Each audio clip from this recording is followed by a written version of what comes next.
안녕하십니까, 여러분. 오늘은 조선 말기의 격동기 속 역사의 중대한 전환점이었던 갑오개혁과 그 실패에 대해 깊이 있는 이야기를 나눠보고자 합니다. 그리고 왜 이 개혁이 조선을 구하지 못했는지, 더 나아가 왜 조선은 일본에게 무력하게 국권을 빼앗기게 되었는지, 그 결정적 이유들을 천천히 짚어보겠습니다.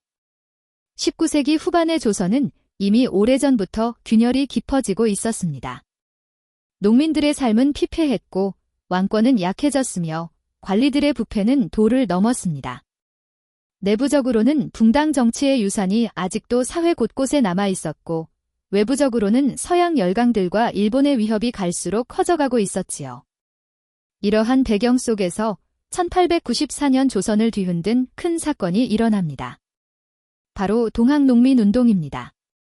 단순한 밀란이 아니라 이 운동은 기존 질서에 대한 강력한 저항이자 민중들의 절규였습니다. 농민들은 외쳤습니다. 탐관오리를 몰아내자, 세금 제도를 고치자, 서양 세력과 일본의 침략을 막아내자. 하지만 이 절박한 외침은 결국 일본과 청나라의 무력 개입을 불러왔고 그렇게 조선의 운명은 또다시 외세의 손에 맡겨지게 됩니다. 1894년 여름 청일전쟁이 발발하면서 조선은 일본군에 의해 사실상 점령당하게 됩니다. 그리고 일본은 조선에 대한 지배력을 강화하기 위해 하나의 카드를 꺼내듭니다. 바로 갑오개혁이라는 이름의 근대화 개혁이었지요.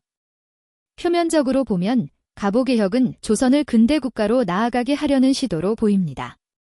과거제를 폐지하고 신분제를 없애고 근대적 경찰과 재정제도를 도입하고 여성들의 인권을 일정 부분 확대하는 시도까지 있었습니다. 하지만 이 개혁의 본질은 어디까지나 일본의 입장에서 유리하게 조선을 재편성하려는 것이었습니다. 조선이 강해지는 것을 바라는 개혁이 아니었습니다.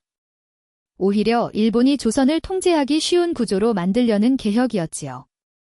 여기서 우리는 중요한 질문을 던져야 합니다.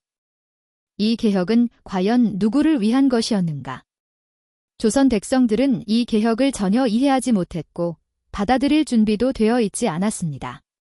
개혁은 위로부터 떨어졌고 민중과의 소통은 없었습니다. 외세의 칼끝 위에서 이뤄지는 개혁은 언제나 허약할 수밖에 없었습니다. 또한 갑오개혁을 추진하던 김홍집 내각은 친일 성향이 강했고 일본의 지시에 따라 움직였습니다. 조선인 관료들조차 이 개혁을 진심으로 믿지 않았고 개혁의 동력을 스스로 갉아먹고 말았죠. 이 시기 조선의 왕실 내부는 깊은 혼란에 빠져 있었습니다. 고종은 일본의 간섭을 경계하면서도 실질적으로는 무기력했고 명성황후는 러시아 세력과의 연대를 통해 일본을 견제하려 했습니다. 이러한 움직임은 일본에게는 위협이었습니다. 결국 1895년 10월 일본은 역사의 길이 남을 비극을 저지릅니다.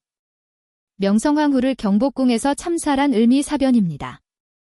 조선의 국모가 자국 궁궐에서 외국 군대에 의해 학살당한 그날 조선이라는 국가는 이미 사실상 자주성을 잃고 있었습니다. 그렇다면 왜 갑오개혁은 실패할 수밖에 없었을까요? 첫째, 국민적 합의가 없었습니다. 개혁은 단지 위에서 내려오는 명령이 아니라 국민과의 공감 속에서 만들어져야 합니다. 하지만 조선의 개혁은 왜 이걸 하는지를 국민들에게 설명하지 않았습니다. 둘째, 외세 의존적인 개혁이었습니다. 청나라와 일본, 러시아 등 외세의 입김 속에서 추진된 개혁은 처음부터 진정성이 결여되어 있었습니다. 특히 일본의 손에 좌우된 갑오개혁은 조선의 이익보다는 일본의 전략에 충실했습니다. 셋째, 지속 가능한 시스템을 만들지 못했습니다.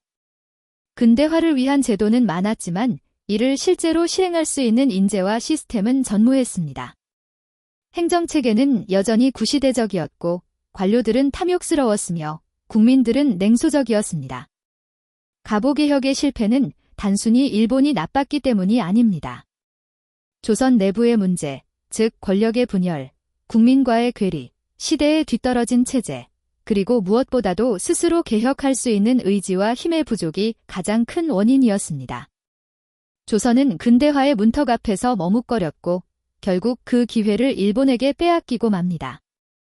역사는 우리에게 말해줍니다. 개혁은 단지 제도를 고치는 일이 아닙니다. 그것은 사람을 바꾸고 사고를 바꾸고 공동체 전체가 움직이는 일입니다. 오늘의 이야기를 통해 우리는 단지 과거를 반추하는 것이 아니라 오늘날 우리가 처한 현실을 돌아볼 수 있습니다. 진정한 개혁이란 무엇인지, 그리고 외세가 아닌 우리 스스로 우리의 미래를 결정할 수 있는 힘이 왜 중요한지를 말이지요. 지금까지 함께 해주셔서 진심으로 감사드립니다. 구독과 좋아요, 알림 설정 부탁드리며 여러분의 소중한 의견도 댓글로 남겨주시면 감사하겠습니다. 감사합니다.